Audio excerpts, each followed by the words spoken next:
Саламатсыздарбы. Кутманын кечиңиздер менен. Түз эфирде Ала Тоо маалымат программасы, кесиптешим Чынар Капарова Жана Канат Абазбеков бүгүн студияда кызматта болобуз. Алгач бул чыгарылыштан кыскача. Президент Алмазбек Атамбаев Евразия экономикалык биримдигине кирүү боюнча келишимге кол койду. Эми биримдикке кирген 5 мамлекеттин парламенттери документти ратификацияласа, жеңилдиктер толук кандуу иштей баштайт. Нарын дарыясындагы Гестер каскадынын курулушуна жер маселеси кедерге. Кыргыз өкмөтү бул көйгөйдү качан чечип берет? Салык кодексине толуктоолор жана өзгөртүүлөр киргизилди. Буга байланыштуу бизнесин жаңыдан баштаган ишкерлердин пикири кандай? Бүгүнкү чыгарылышта. Сулайман Тоо тынчтыктын жана ынтымактын символу. Ар улуттун башын бириктирген бул жолку иш-чара Курча көргөзмөсү менен коштолду.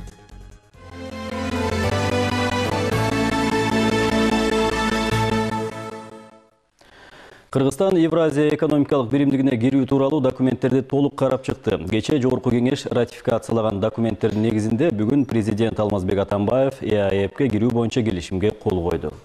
Буга байланышкан расмий салтанатка төрага Асылбек Жээнбеков, премьер-министр Темир Сарыев жана биримдикке кирген өлкөлөр Казакстан, Орусия, Армения жана Беларусь элчилери катышты. Эми Кыргыз тарап биримдиктеги комиссияга документ ратификация болгондугу тууралуу нотаны жөнөтөт. Темага Элиза Нурматова токтолот. Келишимге кол коёр алдында өлкө башчы бул күндү тарыхый окуя катары баалады. Анда улуттук кызыкчылыктар сакталганын да кошумчалады. Кыргызстан дүйнөдөгү ири экономикалык биримдикке мүчө болуп жаткандыгы тууралуу мамлекет ичиндеги бардык документтерди бүтүрүп, бүгүн толук кандуу мүчөлүккө өттү. Эми Кыргызстан биримдикке кирген башка өлкөлөр менен катар товардын сапатын оңдоого көңүл бурат. Анткени ЕАЭПке кирүү менен 175 миллион калкы бар рынокко чыгууга жол ачылат. Сиздерге маалым болгондой, Кыргыз өкмөтү 2011 жылдын апрелинде бажы биримдигине кошулуу боюнча стратегиялык чечимди кабыл алган. Мен ал көстө өзүм өкмөттү башкарчумун. Өткөн 4 жылдын ичинде абдан көп иш жасалды.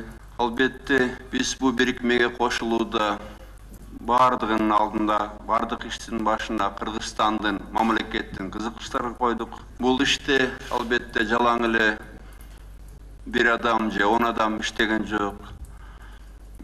Президенттин аппаратынан баштап, парламент, ар бир депутат, өкмөт мүчөлөрү абдан катуу иштеди. Бир топ документтер, миңдеген барак документтер кабыл алынды. Бүгүнкү кол коюлган келишим 118 беренеден 13 тиркемеден турат. Андагы макулдашуулардын 80%дан ашыгы улуттук кызыкчылыкты коргоого багытталган. Биримдикке кирүүдө Кыргызстан бир топ мүмкүнчүлүктөргө ээ болду. Алардын негизгиси бажыдагы Кыргызстандын үлүшү 1,9%ды түзөт. Мы очень надеемся. Спасибо вам за поддержку, да? Поздравляю вас еще раз. Спасибо. Мы вас поздравляем. Өлкөнүн биримдикке кирүүдөгү даярдык иштерине коңшу мамлекеттер колдоо көрсөтүүдө. Айыл чарба азыктарын сыртка экспорттоодо ветеринардык санитардык лабораториялардын абалын жакшыртууга Орусия 1 миллиард доллар бермей болду. Анын 150 миллиону азыркы тапта берилип, жумшалып жатат. Ал эми Казакстан 100 миллион доллар колгабыш кылды. Киргизия, ее продукция.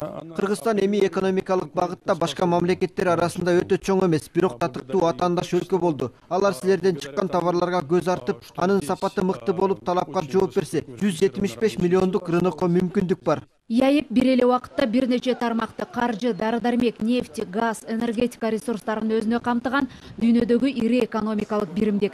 Мындай шартта мигранттарга да бир топ мүмкүнчүлүктөр жаралат.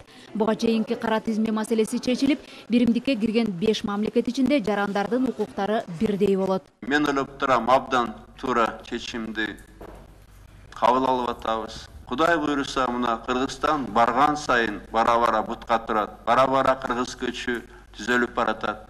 Ишенип койгула, мен мисалы 2,5 жыл мөөнөтүм калды. 2,5 жылдан кийин башка бир президентке өткөрүп берем бүт укуктарды. Бирок мен толук бойдон ишенем, чын жүрөктөн ишенем. Кыргызстандын келечеги абдан чоң. Жок дегенде биз региондо, ушул региондо биринчиден болобуз. Келишимдер толук кандуу иштеш үчүн ушундай эле документтерди башка 4 өлкөдө колдоого алышы керек. Жогорку кеңеш биримдик боюнча документтер топтомун кечээ жалпы жыйында ратификациялаган. Эскерте кетсек, соңку иш кагаздарга Москвада 8 майда кол коюлган. Эми биримдикке кирген 5 мамлекеттин парламенттери документти ратификациялагандан кийин жеңилдиктер толук кандуу иштей баштайт. Элиза Нурматова, Алтынхан Бабаев, Коомдук, 1-канал. Манас селарлык аэропортудагы Евразия экономикалык биримдиктин талаптарына шайкеш келгенде иш алып барууга өттү. Бул үчүн техникаларын жаңылап, жүк ташуу тармагын жакшыртууда. Кыргызстандагы аэропорттор ЭАЭПке кандай даярдык менен барууда? Гүлнара Касымбекованын материалы. Кыргызстан учак менен жүк ташуу багытында географиялык жактан өтө ыңгайлуу жерде жайгашкан. Ошондуктан ЭАЭПке кирүү менен жүк ташып жакшы киреше тапса болот. Болгондо да жылына 100 000 деген тонналык жүктөрдү кабыл алууга чамасы жетет. Бирок азырынча мынча көлөмдөгү жүк кабыл ала элек. Манас аэропортунда жүк ташуу терминалынын мүмкүнчүлүгү жылына 100 000 тонна карго жүктү иштеп кабыл алууга мүмкүнчүлүгү бар. Бирок бүгүнкү күндө жылдагы көлөмү 20 000 тоннадан ашпай жатат. Азыр баш аяк 10 жакын авиакомпания Манас аэропорту менен иштешип жүк ташыйт. Аба майданда буга чейин жүк кабыл алуу боюнча бирдиктүү система жок болчу. Эми ЭАЭПке даярдык көрүп, заман талабына жараша терминал жасалды. Жакында эле Орусиянын бажы кызматынын төрагасы да аэропорттун бирликке кирүүдөгү иштери ич жылтаарлык экенин белгилеген. Россия Федерациянын транш жардамы менен бүгүнкү күндө биз аэропорт Ош менен аэропорт Манасты фактически уже мен ойлойм даярдык полностью практически готов. Интеграциянын алкагында Ош шаарындагы аба майданга жүк терминалын орнотуу зарыл. Анткени кызматтын бул түрүнө талап жана сунуш бар. Эгер учактарга авиакеросин арзан коюлуп, тейлөөнүн сапаты жакшырса, көп авиакомпаниялар жүк ташууга кызыктар болорун адистер айтууда. Гүлнара Касымбекова, Азамат Кадыр Токтоев, Коомдук, 1-канал. Нарын дарыясында Россиялык инвестициянын эсебинен курула турган 4 ГЭСтин акыркысы 2019 жылы пайдаланууга берилмекчи. Мындай шартты электр энергиясын коңшулаш Кытайга жана ал аркылуу бир катар Азия өлкөлөрүнө экспорттоого мүмкүнчүлүк түзүлөт. Бирок иштин ыргактуу жүрүшүнө кедергисин тийгизип жаткан жагдайлардагы жок эмес. Аймактык кабарчы Өзбөлөк Байшеримбеков жерине барып, андагы маселелерди угуп келди. Өлкөдөгү ири долбоорлордун бирине саналган Жогорку Нарын каскадында бүгүнкү күндө негизги жумуштардын алгачкысы башталды.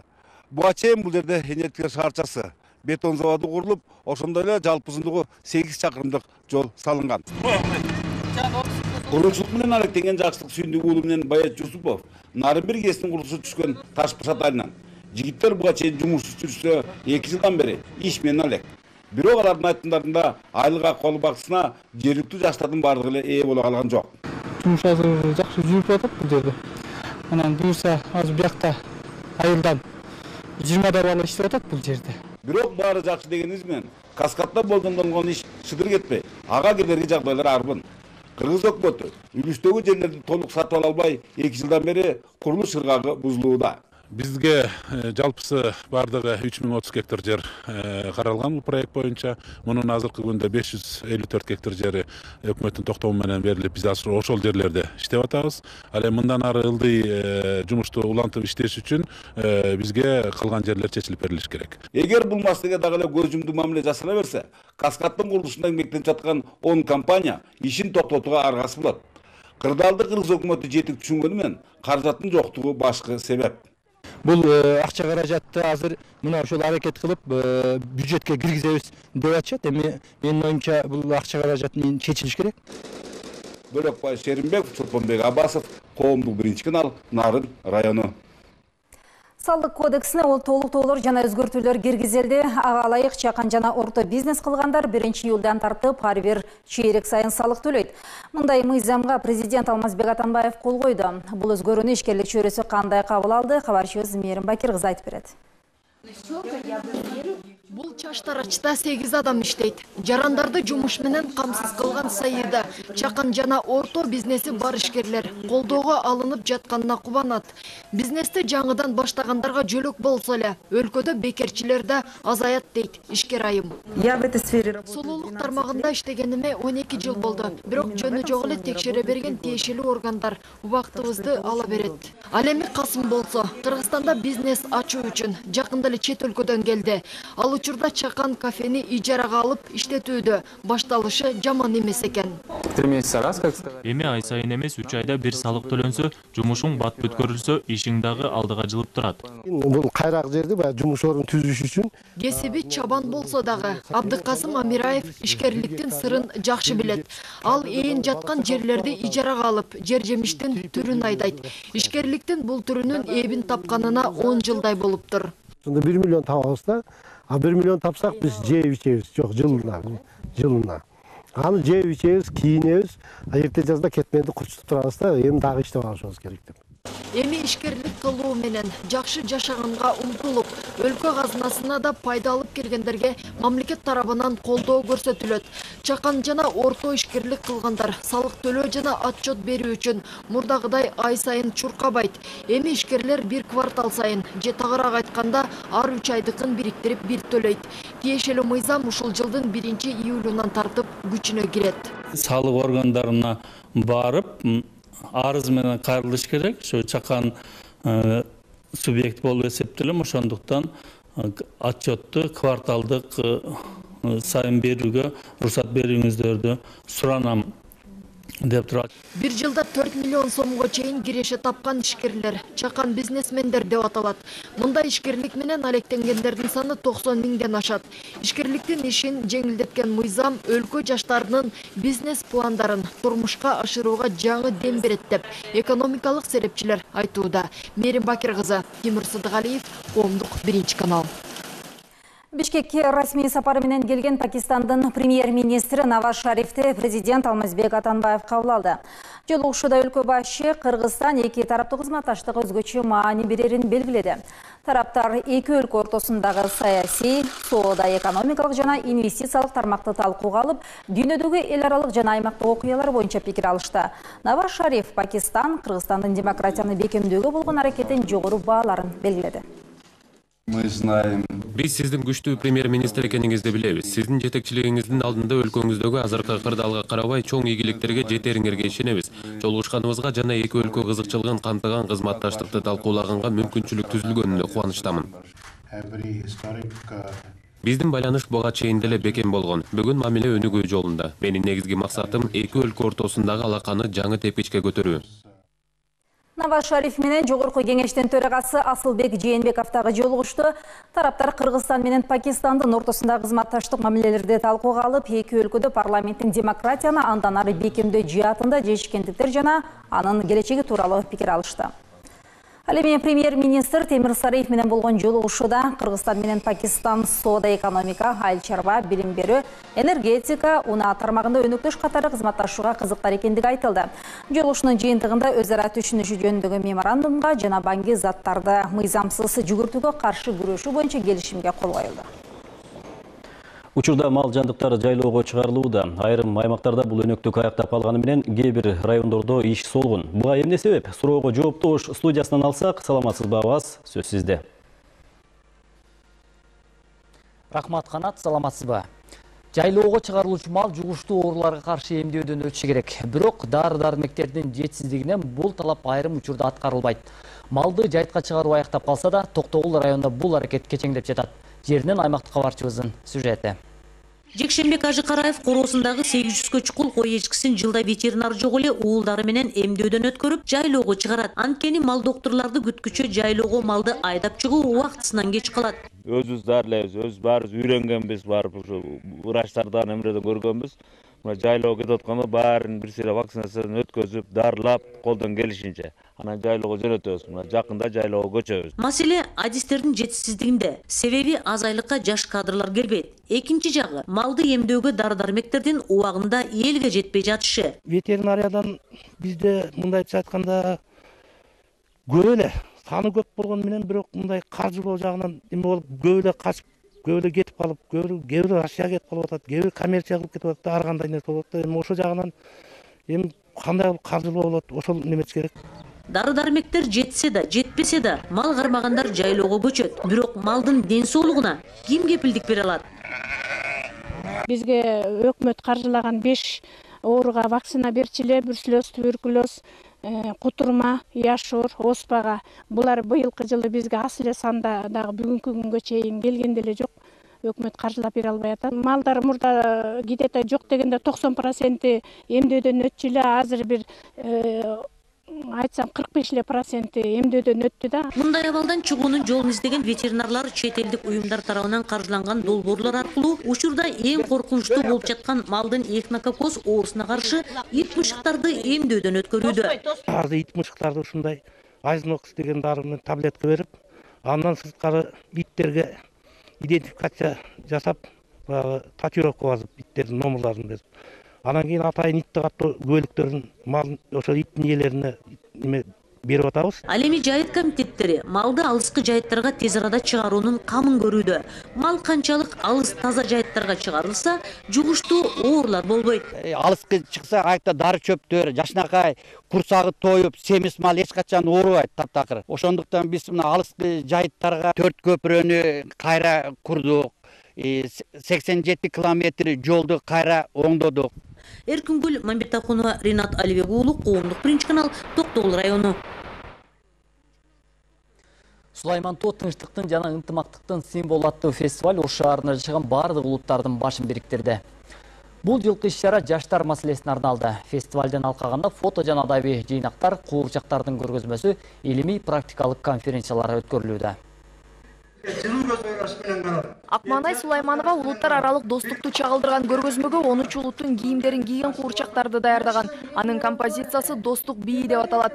Көргөзмөгө даярданууда чебер башка улуттардын маданияты менен жакындан тааныша алган. Я даже, оказывается, этих наций... Бул куурчактарды даярдоодо мен ар улуттун маданияты, тарыхы, каада салттары менен тааныштым. Мен үчүн бул аябай кызык болду. Бул фестиваль мага достуктун дүйнөсүн ачып берди. Кароосуна улуттук кийимдердин келип чыгуу тарыхын изилдөө гана эмес, таланттуу чеберлерди да колдоо болуп саналат. Этностордун бири-бирине болгон маданиятын, каада салтын, үрп адатын, бири-бирине болгон мамилесин чагылдырууну биз куурчак аркылуу чечүүнү көрдүк.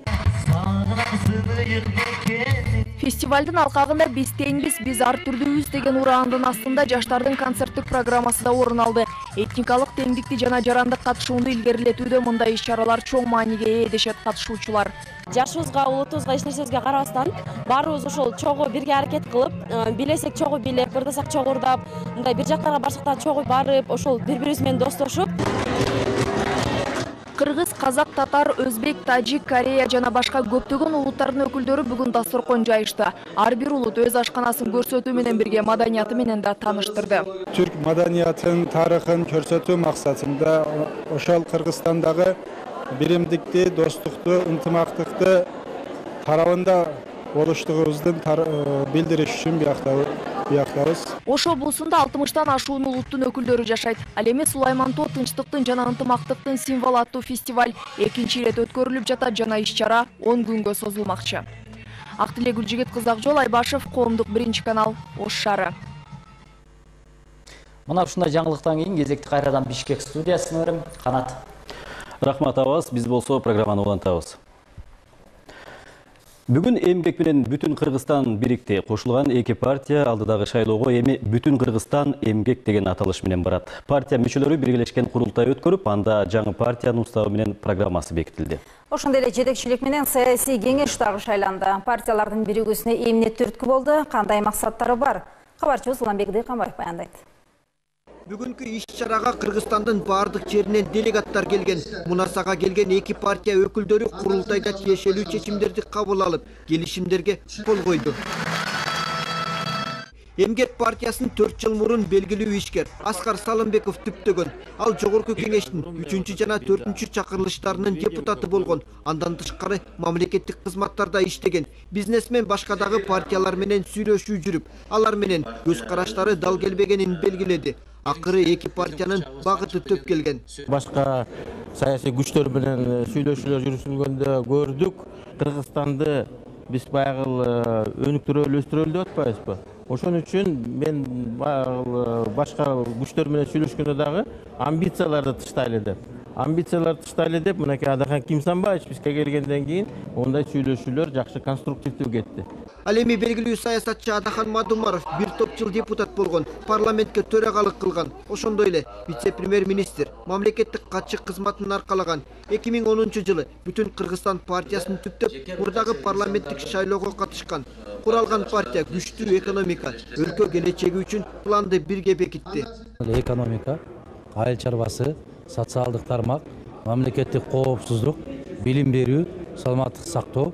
Мындайча айтканда, турмушка эмне керектүү болуп аткан болсо, ошол нерсе басым жасалат, эмнеге басым жасалат? Каттуу мыйзамдуулук менен, эмгек менен камсыз болуу керек. Бир бүтүмгө келген партия өкүлдөрү биргелешип иш алып барууга бел байлады. Эмгектенсек, наныбыз да бүтүн болот, анан өлкөбүз дагы бүтүн болот деген уран менен кетип атабыз да. Мурун эки партия болуп күрөш жүргүзсөк, азыр биздин көз караштарыбыз, программабыз баары бир болуп калбады. Эми чогуу аракеттенебиз да. Партиялар минтип биринчи ирет биригип жаткан жок. Мындан ары дагы ушундай көрүнүштөр кайталанышы ыктымал. Башы бириккен саясий күчтөр алдыдагы парламенттик шайлоого кам көрүүдө. Уланбек Тиханбаев, Алмаз Нурманбетов, Коомдук биринчи канал. Бүгүнкү күн бейшемби мына ушундай окуялар менен эсте калды. Бул жана башка жаңылыктар биздин сайтка дагы жайгаштырылды. КТРК Чекит KG сайты күн сайын кызыктуу, ыкчам жана олуттуу маалыматтар менен жаңыланып турат. Программаларды биздин сайттан онлайн түрүндө да көрө аласыздар.